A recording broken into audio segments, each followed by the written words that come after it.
What if the history we have always been taught about Adam and Eve is only part of the story? Could it be that hidden in the earliest chapters of Genesis lies a narrative almost entirely forgotten, not about their sons, but about their daughters, beings whose existence shaped the foundations of humanity yet were intentionally left in the shadows of Scripture? And if so, what truths might these daughters reveal about the origins of civilization, the divine plan, and the mysteries that predate the Garden of Eden? Most people, when hearing the names of Adam and Eve's children, immediately think of Cain, the firstborn son, and Abel, the second, whose tragic fate of murder has echoed through the ages as the first act of human violence. Yet the biblical text itself suggests a more complex family. Genesis 5 verses 4-5 notes that after the birth of Seth, Adam lived for 800 more years and had sons and daughters, yet the daughters' names are never given. Their stories are silent, their lives almost invisible, leaving only tantalizing hints of their existence. Why would the sacred text acknowledge them yet provide no further details? What is hidden in the quiet mention of these daughters, and why have their names and deeds been largely erased from the historical memory preserved in Scripture? Ancient Jewish and Semitic traditions offer some answers. The Book of Jubilees, often referred to as Little Genesis, preserves the names and fragments of stories regarding these daughters. It recounts the formation of Adam and Eve, their offspring, and the subsequent unfolding of human civilization in a way that the canonical Genesis leaves unexplored.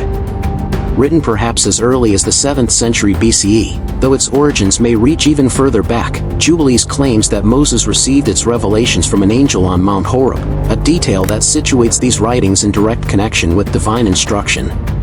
The book is more than a historical curiosity, it offers a window into a forgotten lineage, suggesting that Adam and Eve's daughters played roles that were vital to the unfolding story of humanity, yet deliberately obscured to focus attention on male descendants or to highlight the moral arc of human history as shaped through Seth and his lineage. The apocryphal Book of Enoch, also referenced in Jubilees, provides further context. In Enoch, we learn of the Watchers, angels who descended to instruct humanity in arts, science, and forbidden knowledge, whose interactions with the daughters of men resulted in the birth of giants and semi-divine beings. While this is often associated with later generations, it hints at a conceptual framework in which beings outside the direct line of Adam and Eve, their daughters included, may have been positioned as intermediaries between the divine and human realms.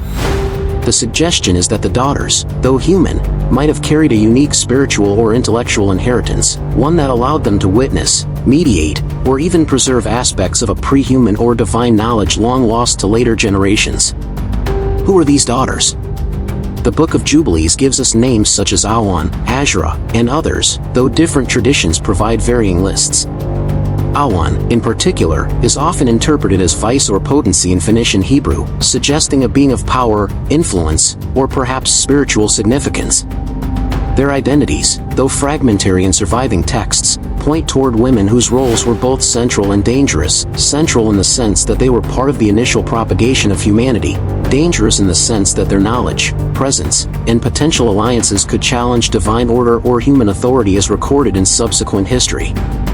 These daughters were not merely passive figures, they were likely influential in shaping early social structures, knowledge, and the moral landscape of the post-Edenic world.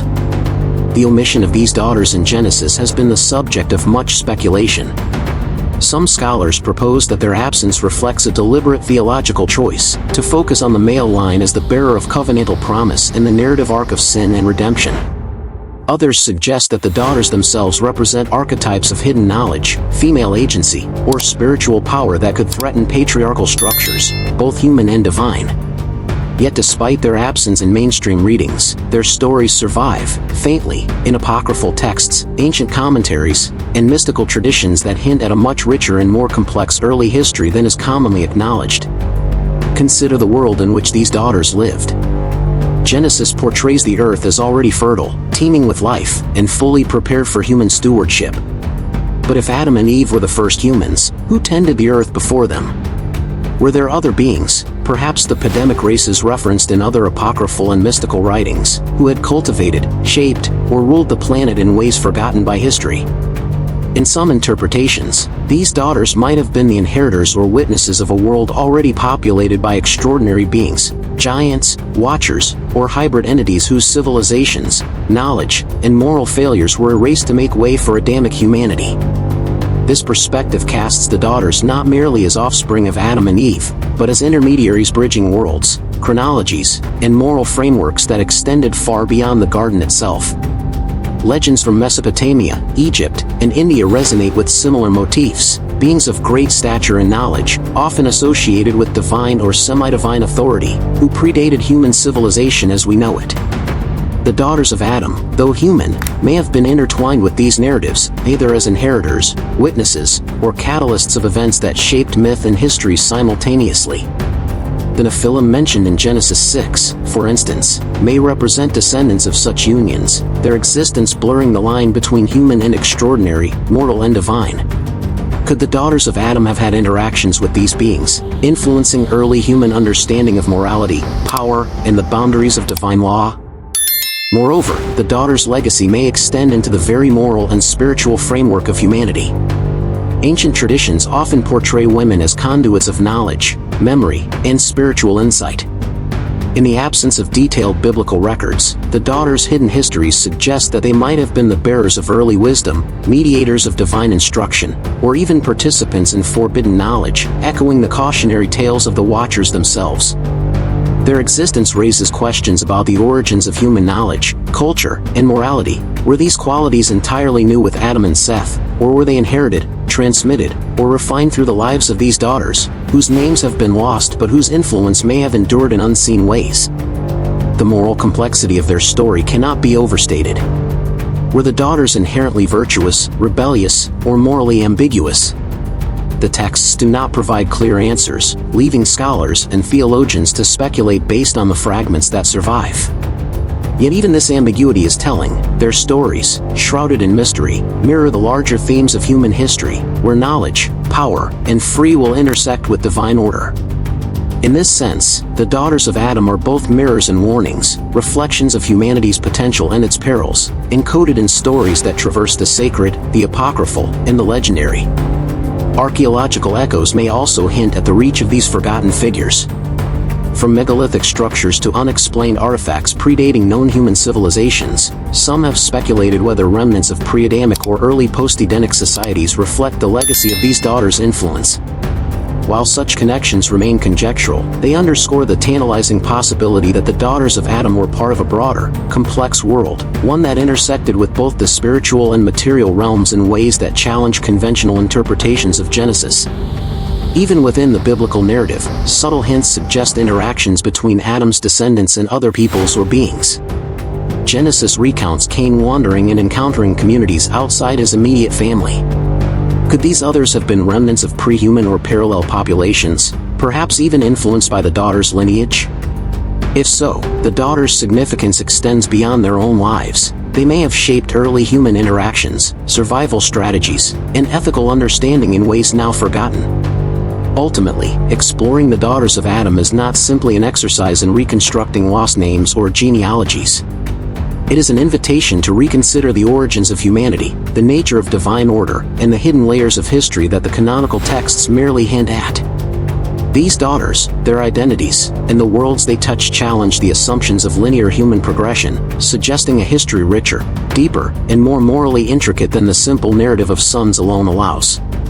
The Book of Jubilees, Enoch, and other mystical traditions urge us to read between the lines, to notice what is omitted as much as what is included. The daughters of Adam occupy a space in these narratives that is simultaneously real and symbolic, human and extraordinary.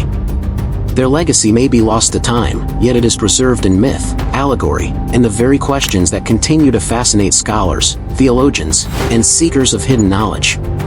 As we ponder these mysteries, one question persists. If Adam and Eve's daughters were so central to early human history, why are they almost entirely absent from the texts we hold sacred today?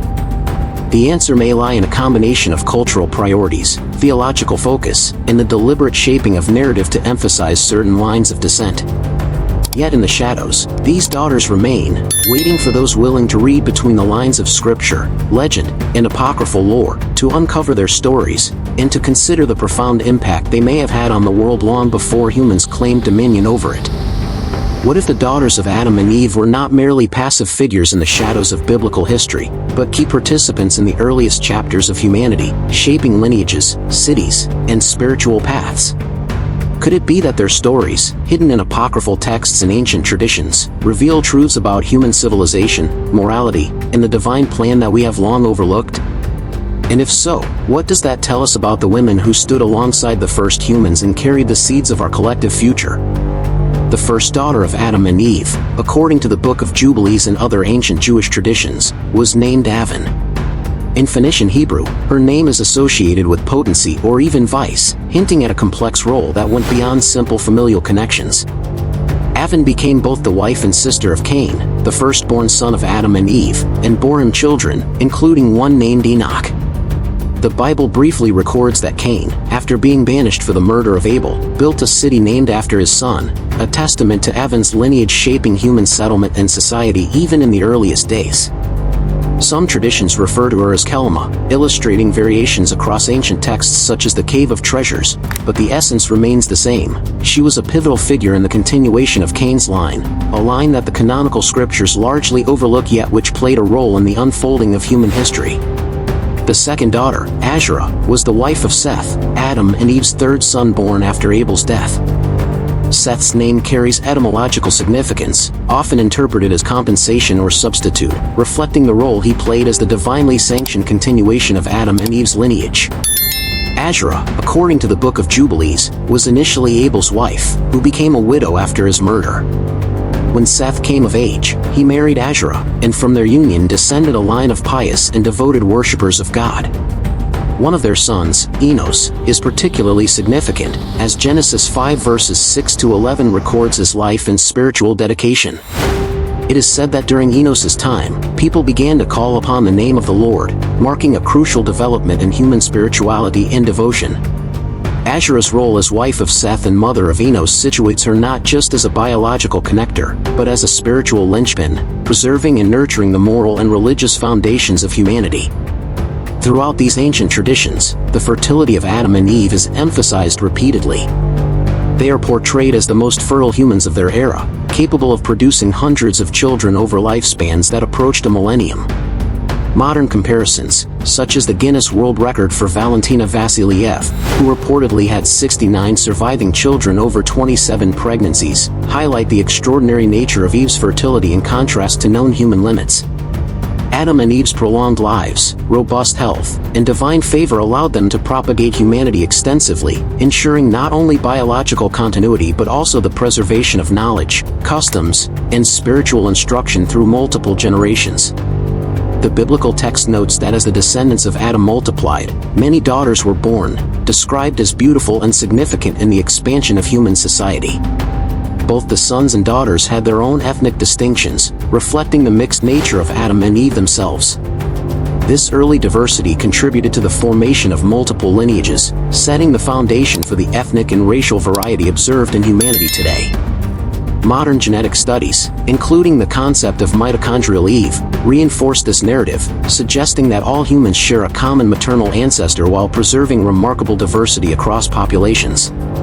The daughters of Adam, therefore, were not merely secondary figures, they were the vessels through which human variety, culture, and spiritual awareness were transmitted and amplified. These daughters also intersected with pivotal historical and theological moments. Avan and Azura, by virtue of their marriages and offspring, became central figures in the emergence of Cainite and Sethite lines, each of which influenced subsequent events, from city building to the spread of worship practices. The union of Seth and Azura, for example, ensured the continuation of a line committed to pious devotion, while the descendants of Cain, beginning with Avan, established the first human settlements and early societal structures. Through these connections, the daughters of Adam were not passive observers, they were active participants in shaping both material and moral aspects of early civilization. Their stories also challenge assumptions about the visibility and value of women in sacred narratives.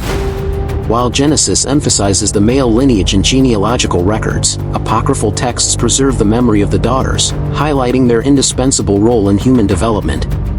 The very fact that multiple texts from diverse traditions, Jubilees, the Cave of Treasures, and other Semitic writings, mention them suggests that they were considered important in the early consciousness of these communities, even if later canonical focus obscured their contributions. Moreover, the daughters' roles illuminate the interplay between divine order and human agency. By marrying their brothers, Avan and Azura participated in the carefully structured propagation of humanity, preserving the lineages necessary for the continuation of God's plan. Yet their lives were not merely dictated by divine mandate, they also carried personal agency, witnessed the consequences of Cain's rebellion, navigated familial tragedy, and contributed to the moral and spiritual shaping of their children. Enosh, for instance, exemplifies the spiritual legacy of these women, as the initiation of calling upon the name of the Lord during his time marks a turning point in human devotion and communal consciousness. In essence, the daughters of Adam embody a synthesis of fertility, moral influence, and cultural significance. They connect the earliest chapters of human history with the unfolding story of civilization, bridging the narratives of sacred texts, apocryphal writings, and human memory. Their existence prompts profound reflection. What might the world have looked like without their contributions? How different would the moral, social, and spiritual trajectory of humanity have been? And why, despite their centrality, have they been largely erased from the mainstream memory of biblical history? By examining the daughters of Adam through the lenses of ancient traditions, genealogical accounts, and modern interpretations, we gain insight not only into early human society but also into the enduring importance of women in shaping cultural, spiritual, and moral frameworks. The Book of Jubilees and related texts preserve a record that invites us to consider the daughters of Adam as more than mere footnotes. They were foundational, and their legacies continue to ripple through history, subtly influencing the moral and spiritual paths of generations to come.